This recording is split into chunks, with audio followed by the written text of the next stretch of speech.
In China, what has been impressive on many people is the opportunity, and you'll hear that word over and over again. what it's like to be a woman in China, or to be a professional in China. Is beyond what I would have been able to do in the US. Just go out and do it.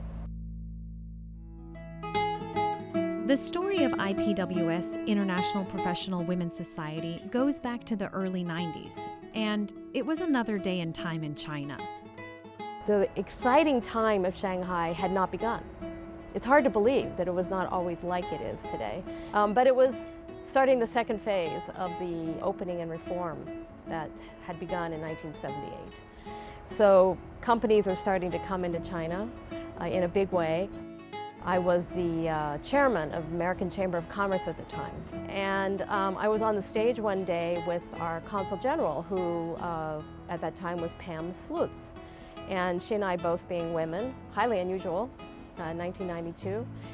We looked out into the audience at an event, and when it was over, we both said to each other, probably almost at the same time, was there more color in the audience than normal? Because men tended to wear blue and black jackets, and women were wearing color.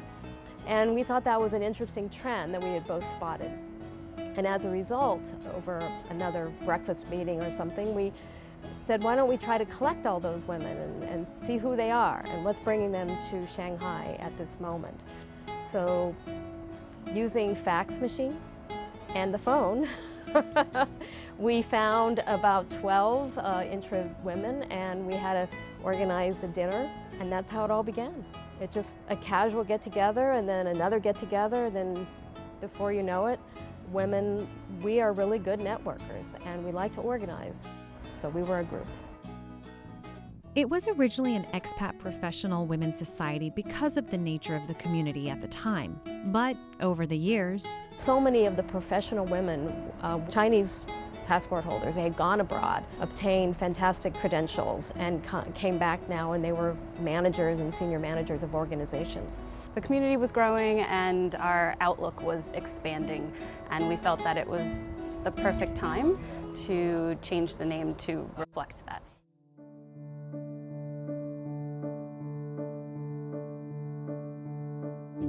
So the mission of IPWS, which has stayed true for the last 25 years, has been providing a platform to connect professional women, giving them the opportunity to build networks and to develop themselves professionally and personally. But another purpose of the organization is to recognize and celebrate women leaders in China. And that is why we also host and organize the Women Leadership Awards, which is the longest running international award in China for a professional woman. I did not know what to expect when I came here. I had never been to China, I had never been to Asia. When I had the opportunity to move here, it was because of my adventurous personality, and I wanted to try something new. I will say that each year is different. The city is constantly changing, it's constantly innovating. China has been changing since 1978, and I think that encourages us to change.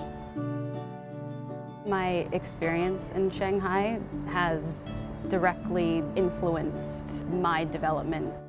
It's the first city that I've lived in by myself, and I have felt 100% comfortable and supported here, and a huge part of that was through IPWS.